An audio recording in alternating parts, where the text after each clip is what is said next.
Flatwoods is a town in Braxton County, West Virginia, United States, located approximately 1 mile from exit 67 of Interstate 79.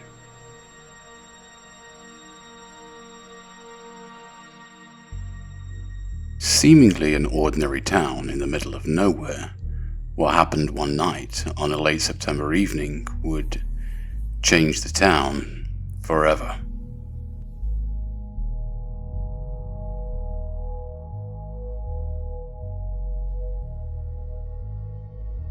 The night of September 12, 1952, in Flatwoods, West Virginia, began like any other in the quiet Appalachian town.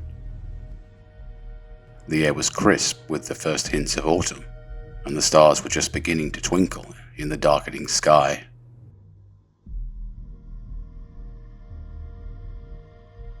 Little did the residents know that this ordinary evening would soon become etched in the annals of unexplained phenomena. Our story begins with a group of young boys, Edward May, Freddie May, Neil Nunley, and Tommy Here.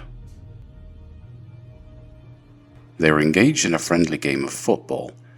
As twilight descended, their laughter echoed across the field, a sound soon to be replaced by gasps of astonishment.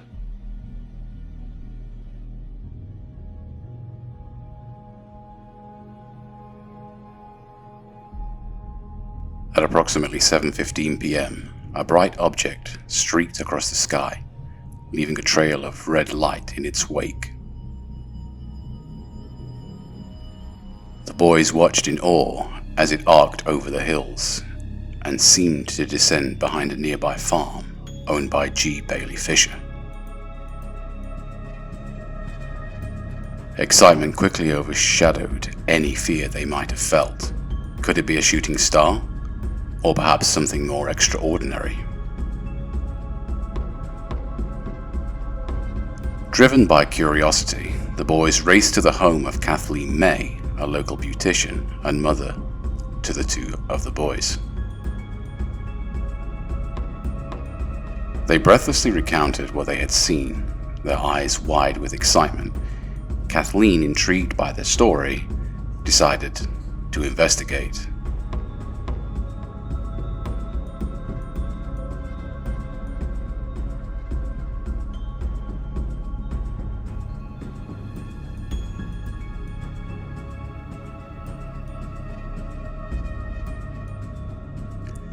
She was joined by Eugene Lemon, a 17-year-old National Guardsman who happened to be visiting, and Lemon's dog.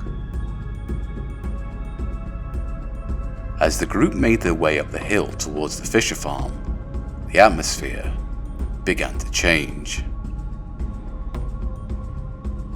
The usual chorus of crickets and nightbirds fell silent, replaced by an unsettling quiet.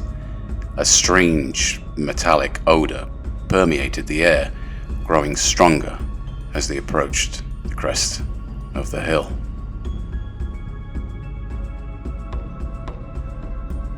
Eugene Lemon's dog, initially excited by the adventure, suddenly began to whine and cower behind the group.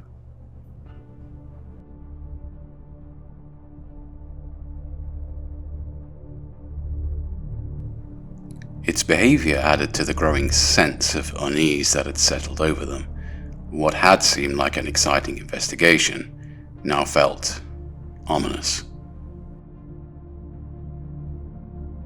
The group's sense of malaise began to grow, with the dog reluctant to follow them the closer they got to the crest of the hill, whining and trying to herd the group back where they had come from.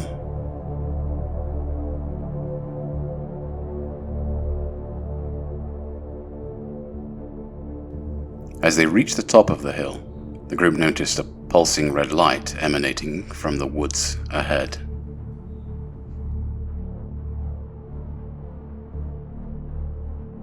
Kathleen May later described it as a red ball of fire about the size of a house. The light seemed to hover just above the ground, casting eerie shadows across the clearing.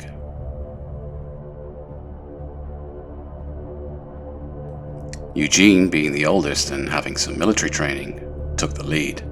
He raised his flashlight, its beam cutting through the darkness.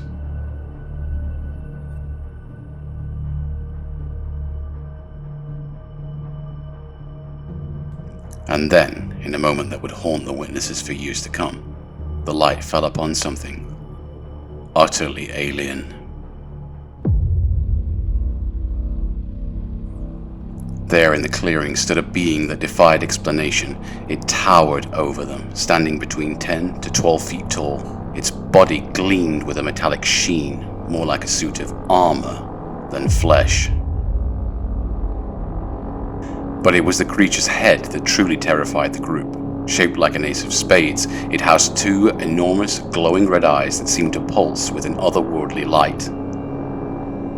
The being's face, if it could be called that, was featureless, save for those haunting eyes. It had what looked like the folds of skin or cloth, described variously as a drape or pleated skirt. For a moment that seemed to stretch into eternity, the group stood frozen, their minds struggling to comprehend what they were seeing. Then, the creature began to move, but it didn't walk.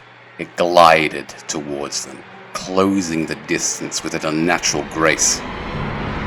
As it approached, a low hiss filled the air, growing in intensity. The group started to choke on the air as they breathed, suffocating in fear as it came closer. The paralysis that had gripped the group suddenly broke. Eugene let out a terrified scream, and chaos ensued.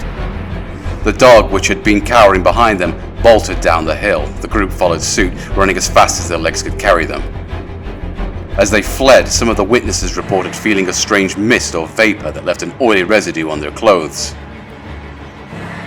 The residue continued to reek, infecting their sinuses as they clambered for air out of desperate fear. It felt like the creature was entering them, possessing them even though they were running away in primal horror. But despite the nausea and lack of power in their legs from the encounter, the group, miraculously, had managed to escape.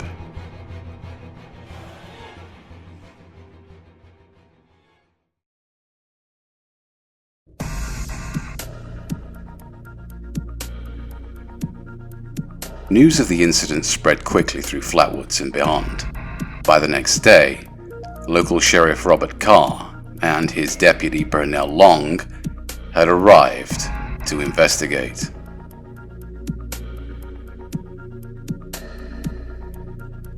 They found no trace of the creature, but noted a lingering acrid odor in the area and some strange marks on the ground.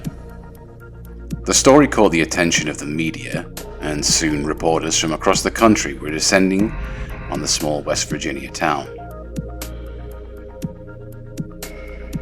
Among them was A. Lee Stewart, co-owner of the Braxton Democrat newspaper, who interviewed the witnesses and published their accounts.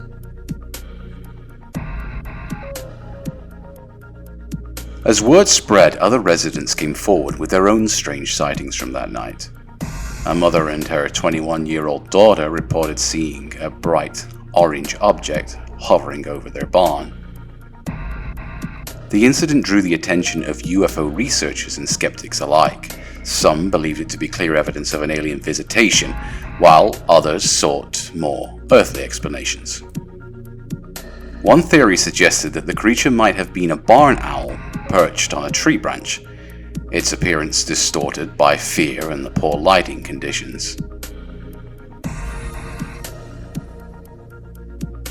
The glowing eyes could be explained by the eye shine common in nocturnal animals, or bolide meteor, which can appear green and leave a red trail. There was a possible explanation for the light in the sky.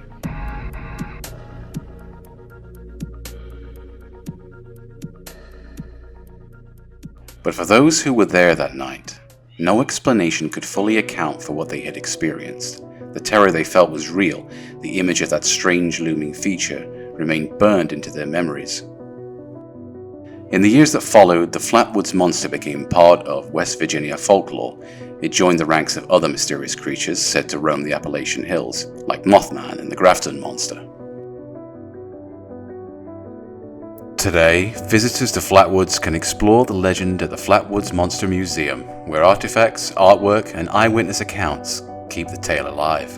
The town has embraced its place in paranormal history, with an annual Flatwoods Monster Festival drawing curious visitors from around the world. Yet, even as the years pass and memories fade, the mystery of what happened that September night in 1952 remains. Was it a case of mistaken identity fueled by Cold War paranoia and the excitement of the dawning space age?